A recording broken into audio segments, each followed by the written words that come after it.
Assalamualaikum warahmatullahi wabarakatuh. Perkenalkan, nama saya Sri Purwaningsih dan biasa dipanggil dengan Bu Pur ya. Saya ucapkan selamat datang bagi kalian semua di SMA Negeri Rambi Puji. Pada kesempatan ini saya akan membawakan materi yaitu dengan judul Wawasan Wiyata Mandala. Sebenarnya apa sih wawasan Wiyata Mandala itu? Makna dari wawasan ini adalah pandangan, kemudian Wiyata ini adalah pendidikan, kemudian Mandala ini adalah lingkungan. Jadi, Wiyata Mandala ini adalah sikap menghargai dan tanggung jawab terhadap lingkungan sekolah sebagai tempat menuntut ilmu pengetahuan. Kemudian unsur-unsur Wiyata Mandala itu apa saja? Yang pertama adalah sekolah merupakan lingkungan pendidikan. Kemudian yang kedua, sekolah harus bertumpu pada masyarakat sekitarnya. Yang ketiga, kepala sekolah bertanggung jawab atas penyelenggaraan pendidikan. Yang keempat adalah antara guru dan orang tua mempunyai hubungan yang serasi. Yang kelima, warga sekolah di dalam atau di luar sekolah harus menjunjung tinggi martabat dan citra guru.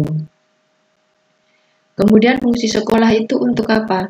Jadi fungsi sekolah sebagai tempat berlangsungnya proses belajar mengajar ini digunakan untuk mengembangkan dan membina, yaitu ilmu pengetahuan dan teknologi. Yang kedua, pandangan hidup atau kepribadian. Kemudian, hubungan antara manusia dengan lingkungan atau Tuhannya. Dan yang kelima adalah kemampuan berkarya. Kemudian, ciri sekolah sebagai masyarakat belajar itu adalah yang pertama, ada guru dan siswa. Yang kedua, timbulnya PBM yang tertib. 3. Terbentuknya manusia Indonesia seutuhnya. Kemudian selanjutnya adalah prinsip-prinsip sekolah, yaitu yang pertama adalah sekolah sebagai lembaga yang memberikan bekal hidup. Kemudian yang kedua, sekolah sebagai institusi tempat peserta didik belajar di bawah bimbingan pendidik. Yang ketiga, sekolah sebagai lembaga dengan pelayanan yang adil dan merata bagi semua stakeholder. Dan yang ketiga adalah sekolah sebagai lembaga pengembangan bakat dan minat siswa. Kemudian, sekolah sebagai lembaga pembinaan potensi di luar intelijensi. Dan yang keenam adalah sekolah sebagai tempat pengembangan sikap dan watak. Kemudian adalah sekolah sebagai wahana pendewasaan diri. Dan selanjutnya adalah fungsi dari penggunaan sekolah.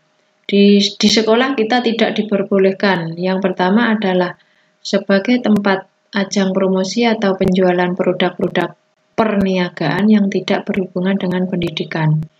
Kemudian yang kedua, sekolah merupakan lingkungan bebas rokok bagi semua pihak. Dan yang ketiga adalah penyebaran aliran sesat atau agama tertentu yang bertentangan dengan undang-undang.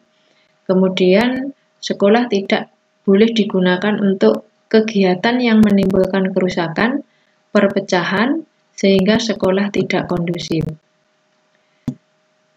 Sekian materi dari saya. Akhirnya saya akhiri. Wassalamualaikum warahmatullahi wabarakatuh.